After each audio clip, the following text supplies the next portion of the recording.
We have to take command of our thoughts and use the power of our vision and the power of our statements and the power of feeling and prioritize our action to do what we really love to do that inspires us by the soul.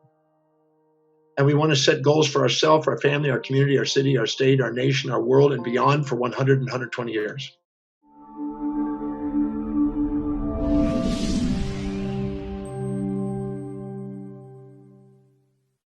Hi everyone, welcome to Go All In show here on ABC 15. My name is Stant, and today I'm so honored and to welcome my special guest here, Dr. John Demartini, the world-renowned specialist in human behavior, author, speaker, educator, and teacher.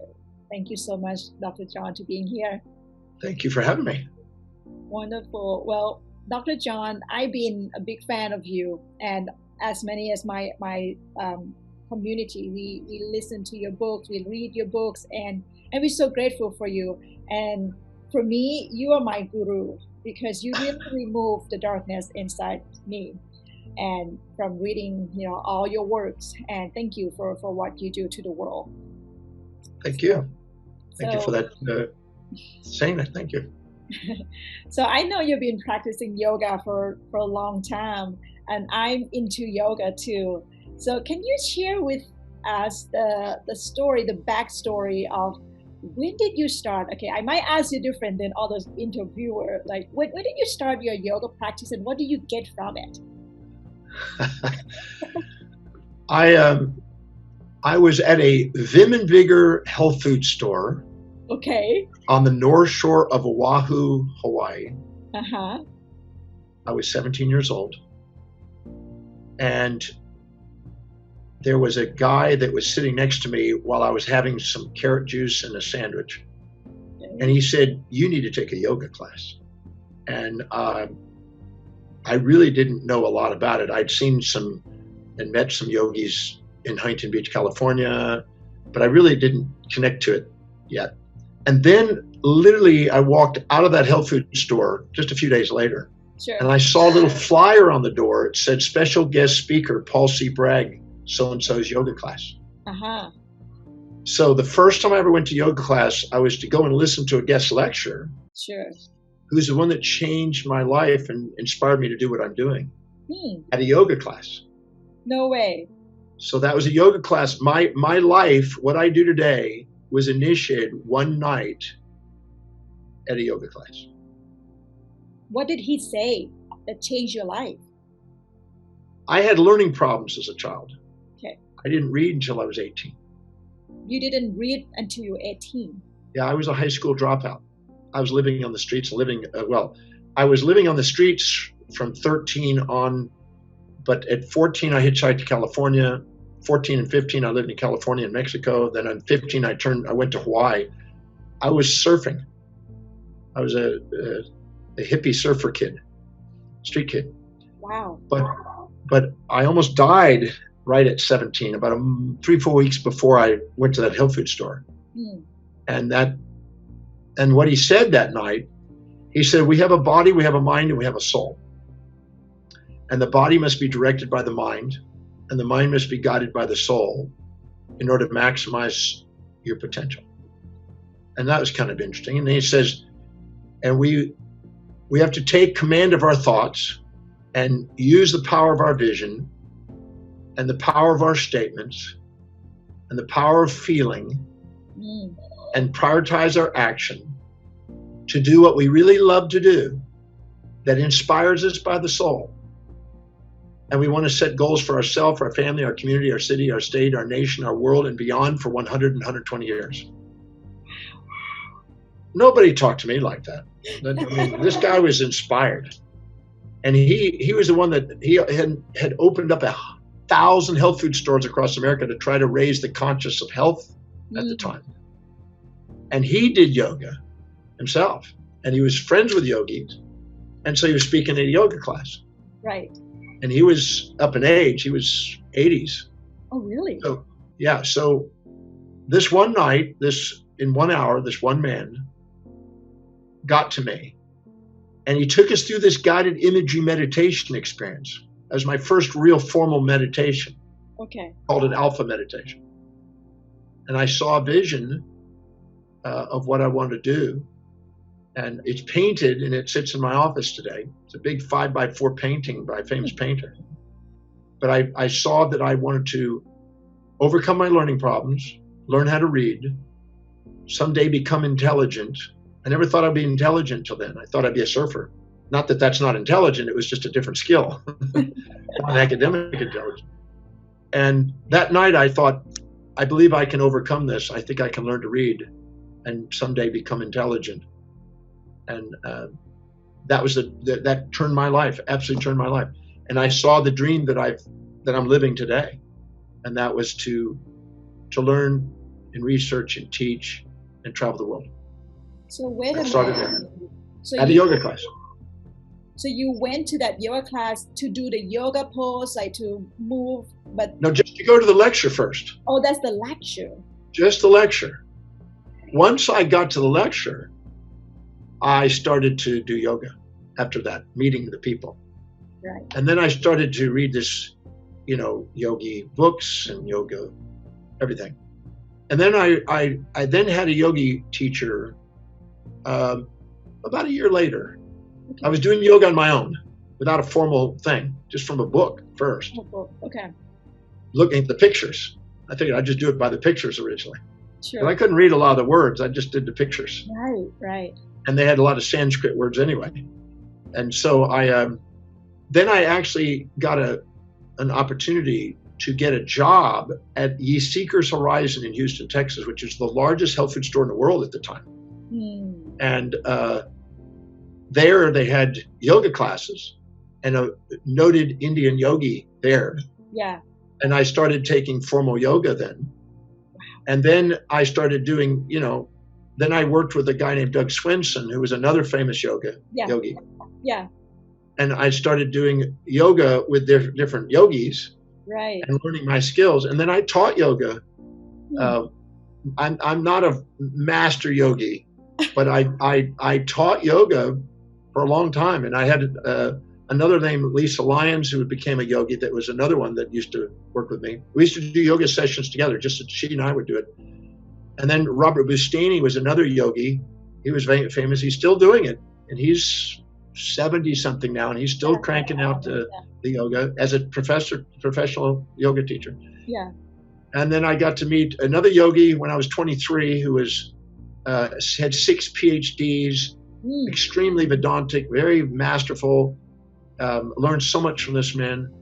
And then I met Maharishi Yogi, and I just, there was all kinds of yogis along the way, and that I participated with. But I just did what I could to teach yoga, and I taught it pretty consistently for starting at 18, 19 when I was just learning how to do it really, and sharing it with people. People would ask me to help them. I had my first student to teach yoga was a 375-pound Afro-American woman. No way. Wow. I thought, I looked at her, I would go, okay. I was so honored that somebody would ask me to help. Wow. I was grateful. But I taught what I could. But I taught yoga classes in small groups and then bigger groups, and breathing techniques, meditation techniques, and yoga till I was 40s into the 40s. And then I didn't teach it so much. Occasionally I would teach a class. I just do it for myself. Right. Do you feel like, this is for me, I feel like every 10 years of my life, like things have changed to different chapter. I was a professional dancer, classical dancer from Thailand, and then shift to yoga, and I teach yoga, and now it's shifting to become, doing the work, inspiring work that I do with, the TV and my audience, and writing the book as well. So do you feel that your life also unfolding each year? Yes. Well, the night I met Paul Bragg, the teacher, at the yoga class, I knew I wanted to be a teacher. Because I thought intelligence meant teacher. Hey, right. And So I dreamed about being a philosopher, Hmm. a healer, a teacher with a spiritual bent, kind of like a yogic bent. Yeah.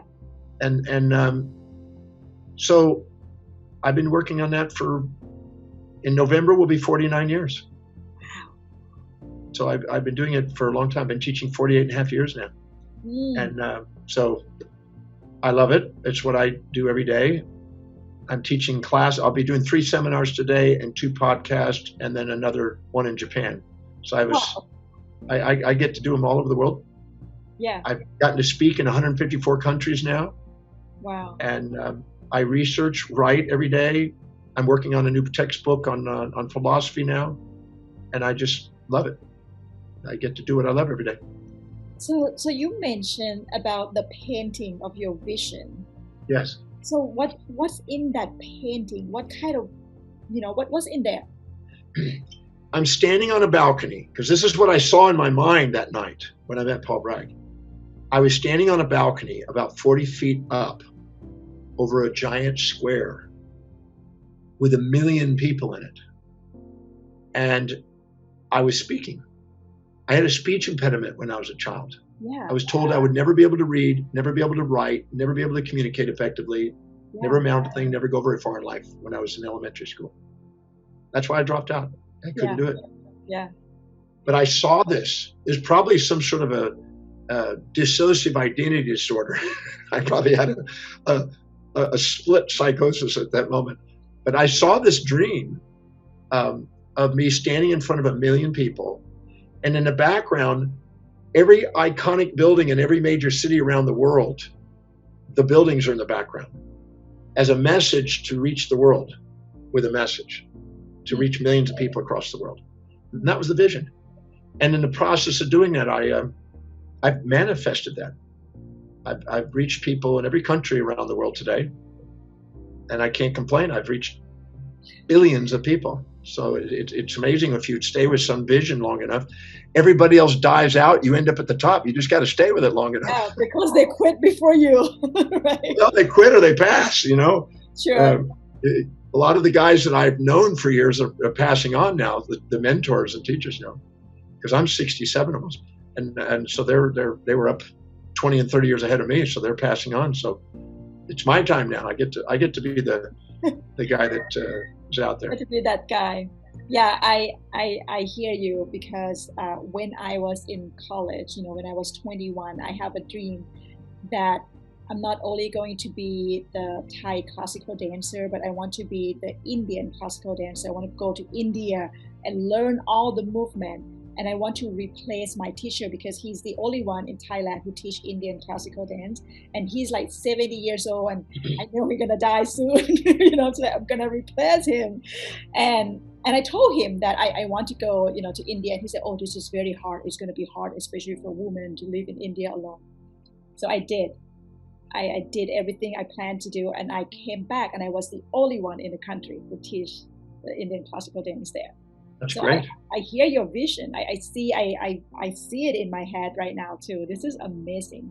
Well, that vision, I was speaking in Melbourne, Australia. I'm going to guess 7-8 years ago. Uh-huh. And somebody asked me to share the story of how I do what I do, right? And I shared the story. And I shared the story of the vision that I saw that night, because it was really a tear-jerking vision. And there was a guy in the audience. We had about 12 to 1,400 people. I'm not sure how many, but that many. And this guy came up to me at the end as I was signing books, and at the end, he came up to me and he says, he was teary-eyed. He said, "You inspired me, that story." And I said, "Thank you." And he said, "I'm a painter. I would be honored if I could paint that. I would like to do that as a gift for you." I said, "Wow, fantastic." He says, "I'll put a sketch together, and when you say that sketch matches your vision, I'll paint it." Well, he sent me a sketch just a few days later. I was blown away. The sketch was the vision, because what I said is what I saw, and he somehow sketched it and captured it. And he went and did it, and he painted it, and it's just It's a tearjerker when I look at it. And it sits in my office. When you walk in the office, it's right there. Because it's the vision that I have for my life. Wow, I want to cry. Yeah. So the values factor. Can you tell us a little bit about that? Because I listened to your talk, your books, and you know, we all value different things. That's right. why we achieve different things. Can you share more with us about that? Well, every human being, regardless of age, gender, or culture, lives moment by moment by a set of priorities, set of values, things that are most to least important in their life. And whatever's highest on that list is what they're spontaneously inspired to want to fulfill. And as they go down the list, lower and lower and lower and lower on the list, you progressively require extrinsic motivation, external motivation and incentive, and push from the outside to get you to do things. So you tend to procrastinate, hesitate, and frustrate on lower values.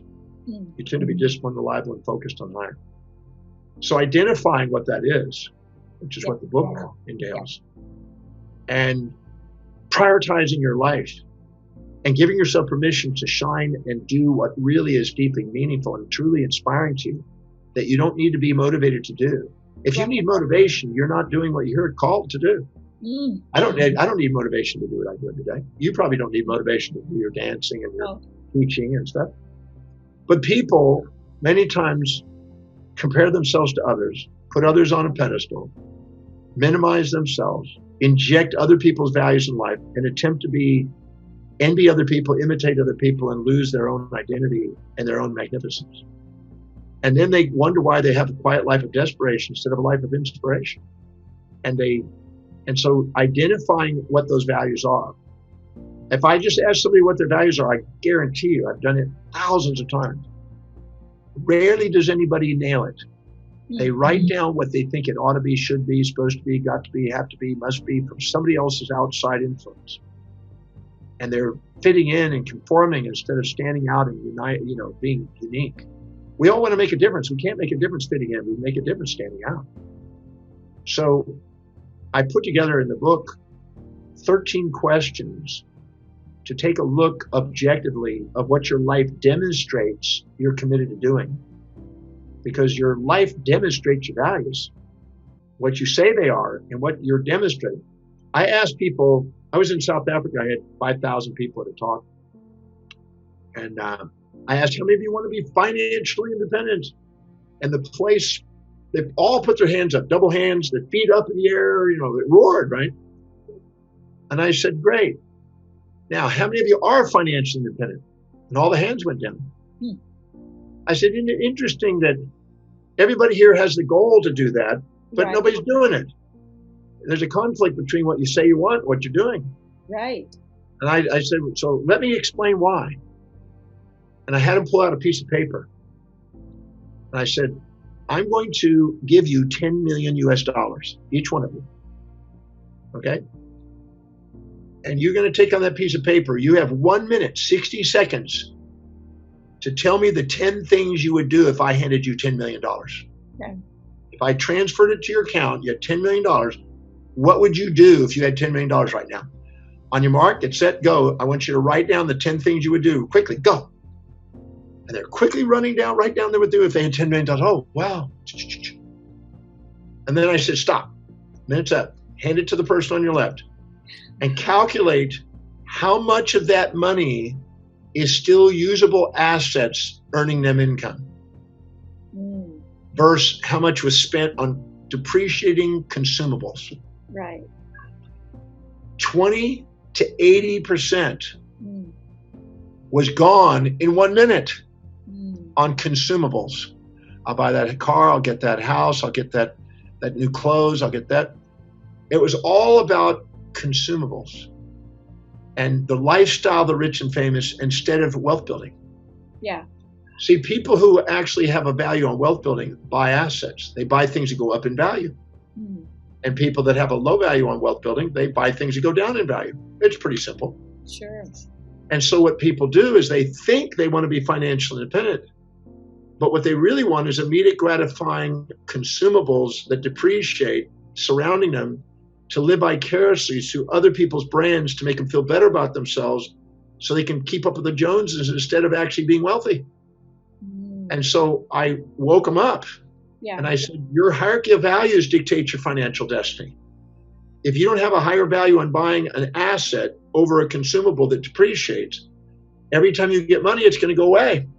You're going to give it to other people's hands, and it's not going to work for you. You're going to be a slave instead of its master to money. And so that's why identifying what's really valuable to you, I'm just using that as an example because it could be, I have people that say, well, I want to grow a business, but no matter what they do, they can't seem to get that thing because they're taking care of their kids or they've got too many social engagements or whatever. It's not really highest on their values.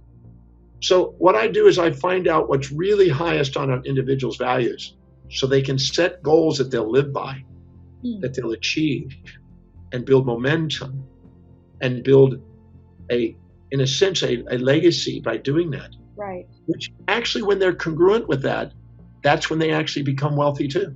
So is it have to be just one value, one goal, or that is no, you can have, or can we have it all?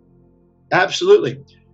I set out when I was 18 to master my life. It sounded cool. Master of life. I want to be a master. Right? It's like a martial artist. I want to be a master. But I thought, okay, I want to be a master of life, right? A sensei or whatever. But I want to be a master. So I defined it. I sat down and wrote it down because Paul Bragg told me to do that. He said, write out what you want. So I said, okay, I want to awaken inside me innovative, creative, ingenious, original ideas that serve vast numbers of people. I wrote that down. I wanted to create a global business that touched people in every country in the world. I wanted to create financial independence where I have at least $50 to $100 million, at least.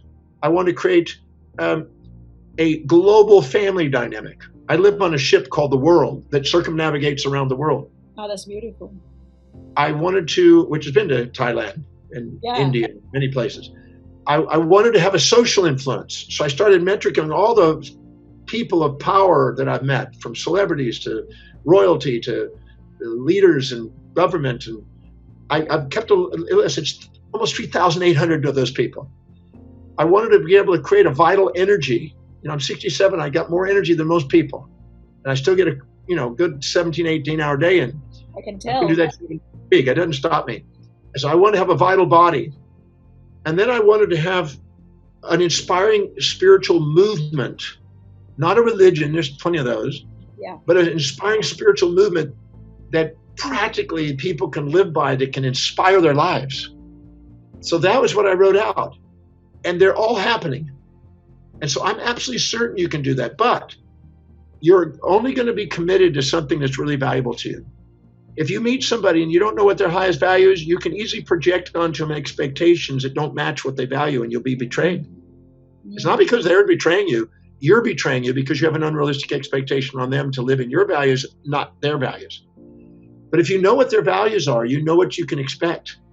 And so what I did is I learned a methodology, which I mentioned in the book, The Values Factor.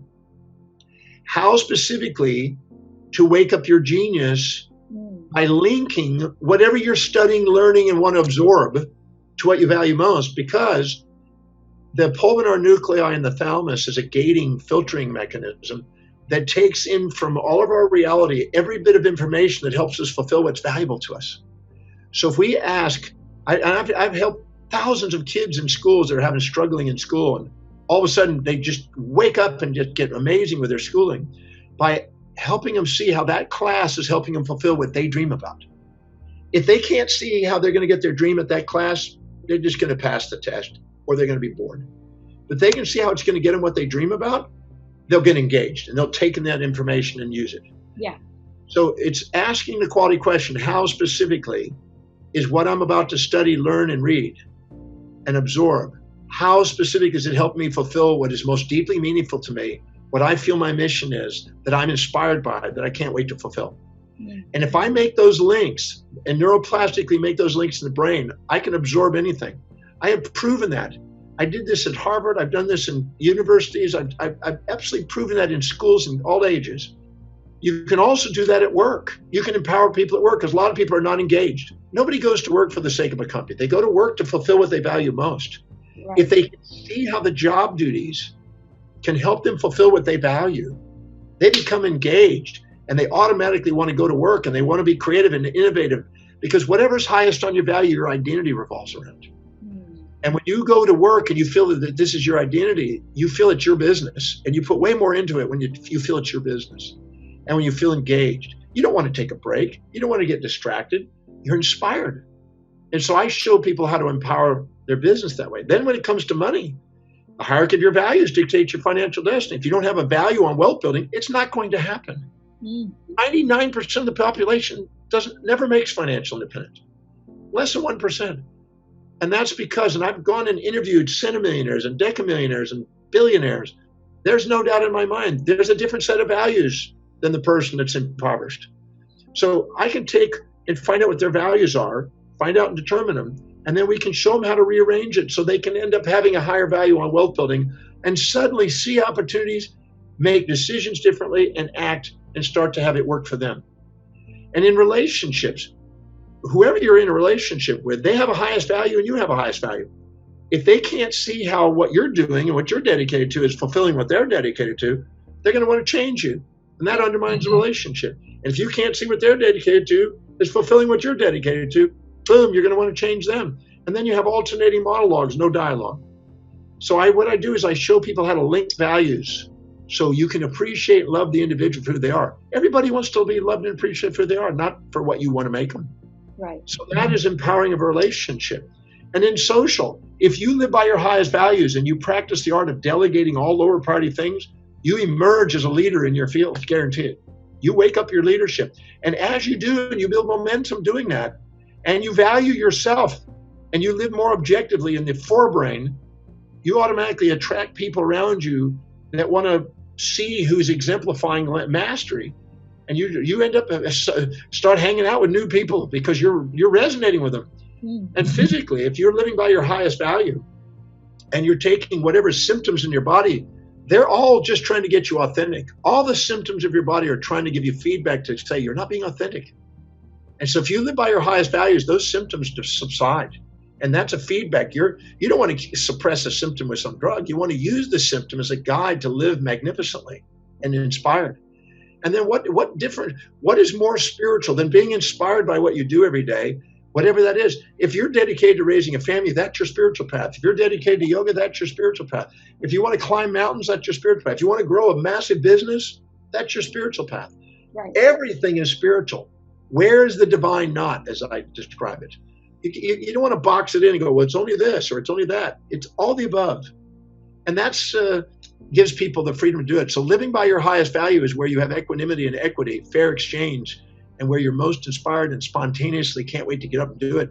And boy, that's inspiring to people to be around. And you create an inspired movement that way.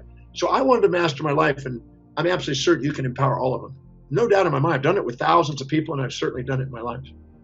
You know, Dr. Demartini, I can tell that you enjoy this so much because like you just light up, and when you explain, you just have so much energy about it. You know, it's in you so much. So 18, right? You know, get that awakening, but throughout from 18 until now, like I'm pretty sure there must be like struggle, there must be challenges, there must be time that you feel like I don't want to do it. Have that, like how do you deal with that? Well, I don't have that. What I had a struggle when I was right at 18 when I tried to go back to school. Okay. Because I tried to go back. I took a GED and I guessed and passed. And then I tried to go to a college, a junior college, and you had to have a 72, 75 to pass. I got a 27. So I realized, oh, wow. And then that day when I was driving home, I thought, there's no way I'm going to pull this off. And I was really shaken because I really had this inspired vision, and all of a sudden, this ain't going to get there. Right. If I can't even pass a test.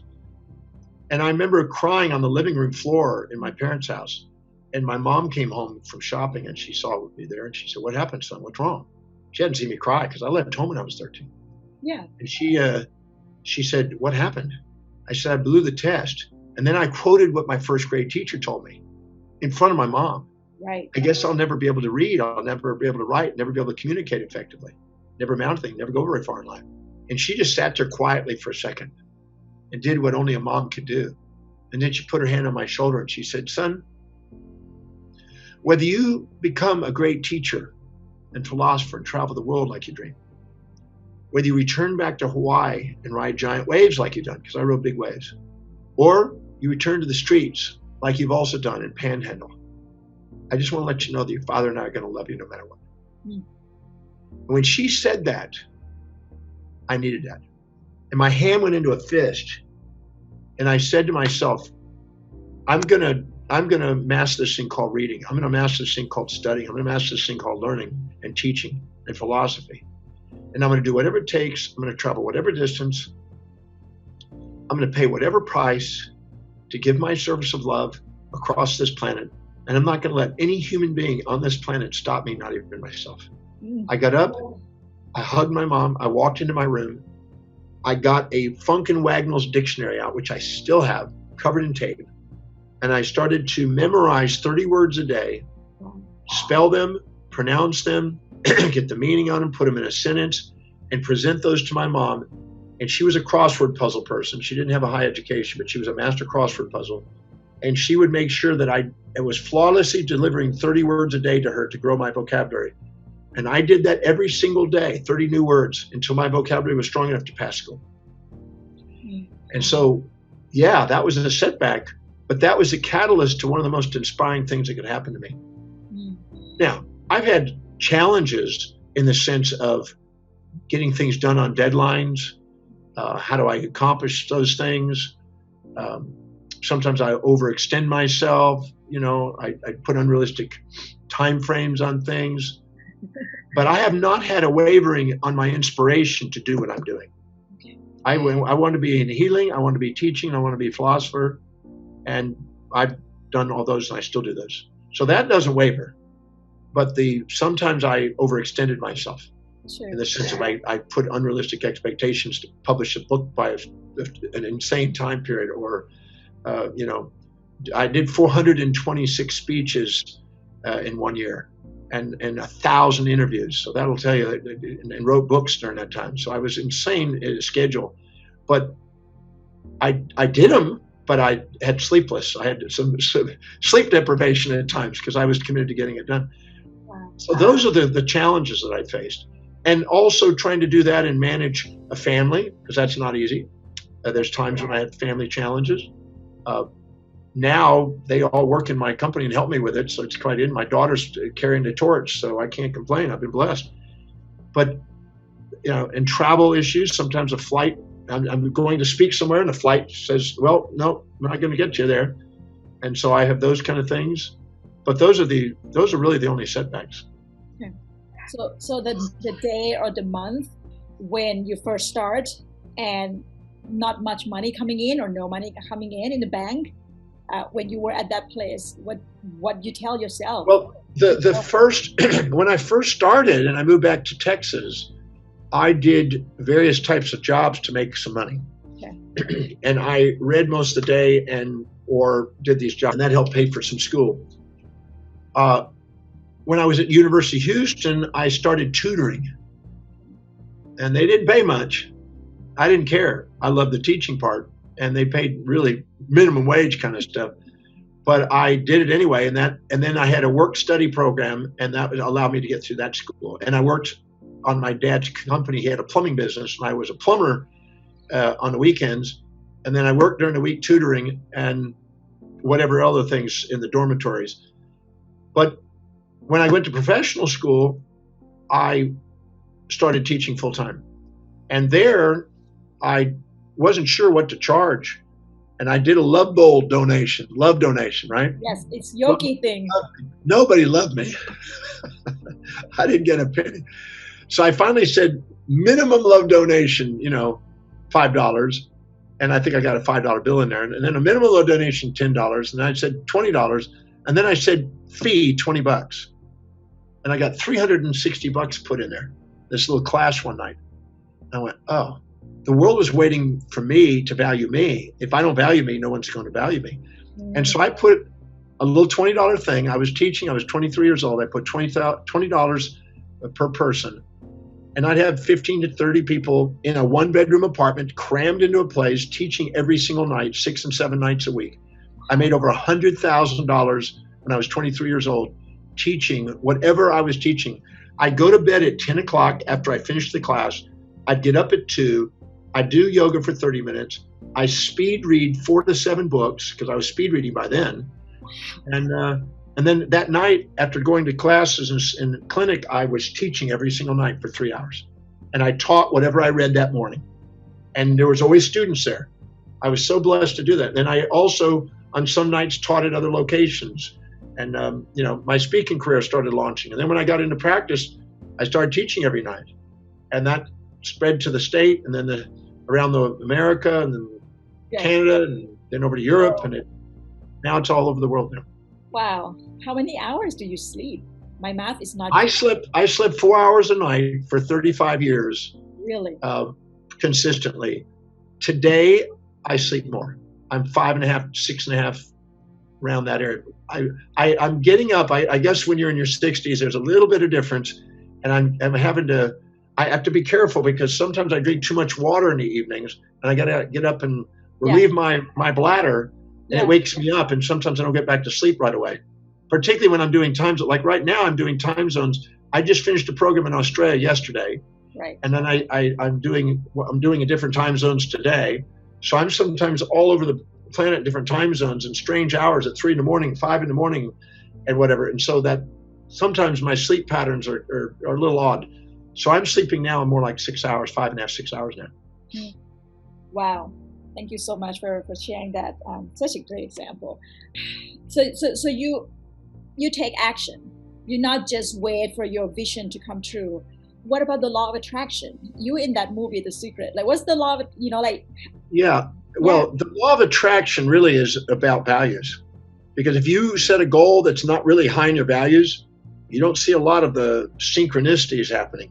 Okay. But if you really have something that's deeply meaningful, that's really inspiring, and you set a goal that's matching it, you automatically think about it. You automatically see it in your mind's eye. See, we have a medial prefrontal cortex, which is called the executive center in the telencephalon, the forebrain. And anytime we set a goal that matches our highest value, that area lights up and gets blood, glucose, and oxygen. And that area of the brain has fibers that go into the visual cortex and allows you to see the vision. It also has the area in the frontal and the parietal area that allows you to mitigate risk and strategically plan. It also has an area into the associative motor area that goes and makes you take action. It also sends information down into the amygdala and calms down the nucleus accumbens and the pallidum and calms down distractions. So you're not impulses and instincts running you.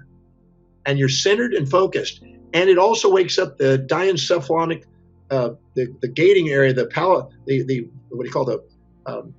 gating filtering mechanism of the pulvinar nuclei of the thalamus.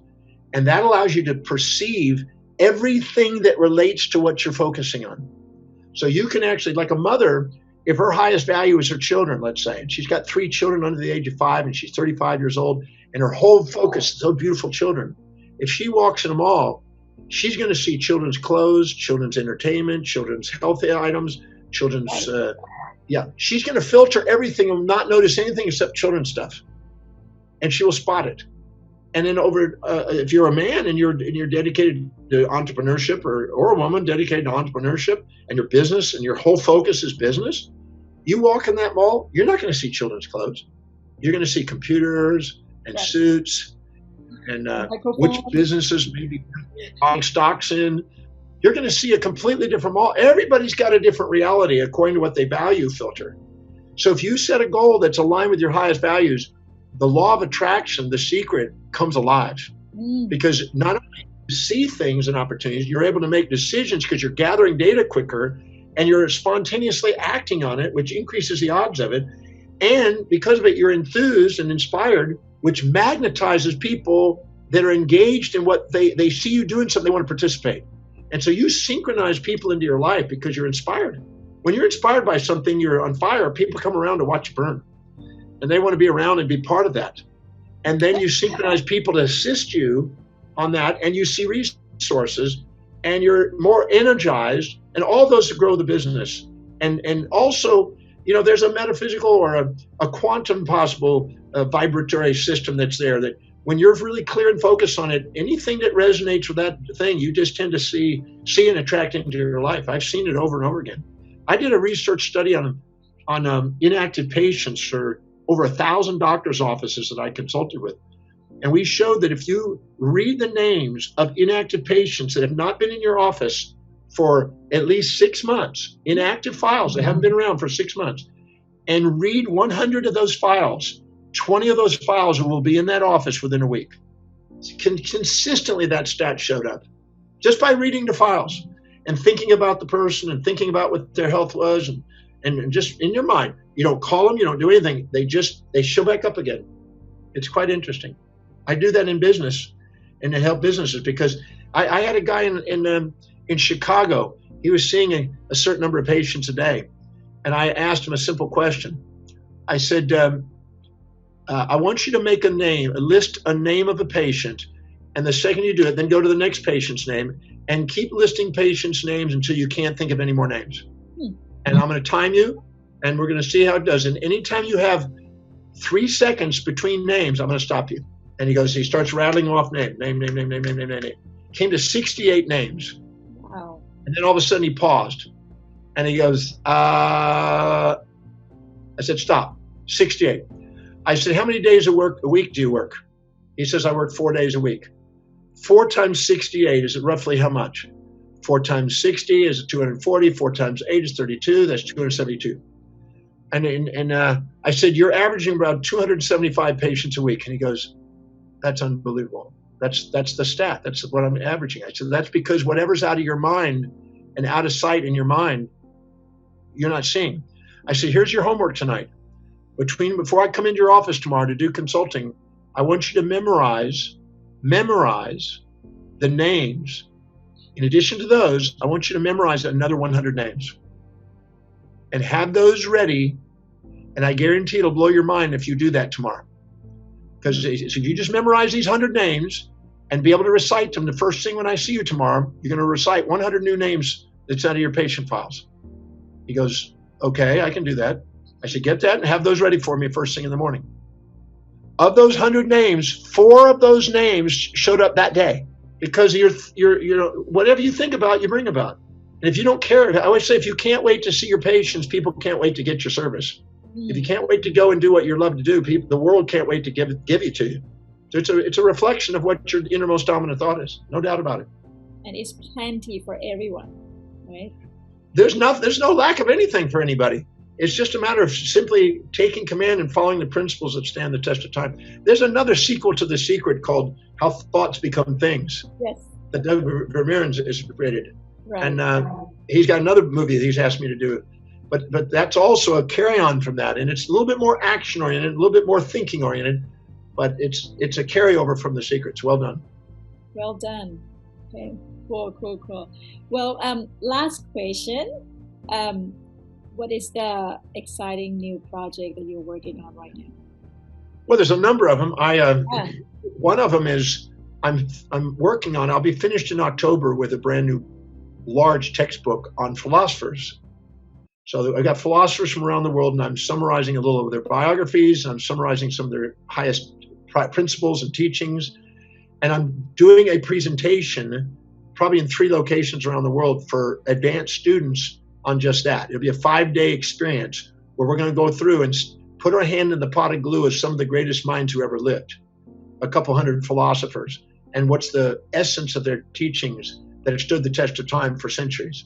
And we're just going to feed our mind for 5 days on some of the greatest ideas that have been passed down from the greatest minds through the ages. So that's one project.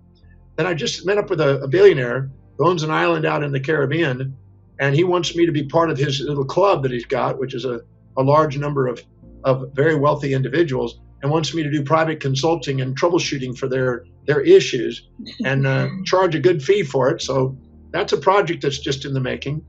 Then I've been asked in India to be involved in one of those India's Got Talent judges.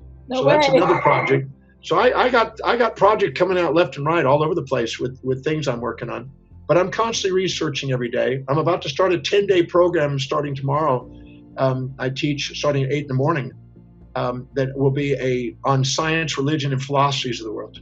So that's 144-hour program for 10 days. So it's 14 hours a day. We go down the rabbit hole. So we're going to study every imaginable thing and explore the universe. The purpose of it is to give people astronomical visions so they can do something extraordinary. This is very fun. I can feel that fun energy from you so much. I feel like this is a limited world that we live in. Well, thank you so much, Dr. John Demartini. Love you and grateful for you. Thank you so much for being here. Thank you. No, thank you for the invitation, and thank you for the interview and lovely questions. And as a fellow yogi, may we have the union of our own conscious and unconscious minds so we can be fully conscious and illuminate by our example. Thank you. Thank you so much. Thank you.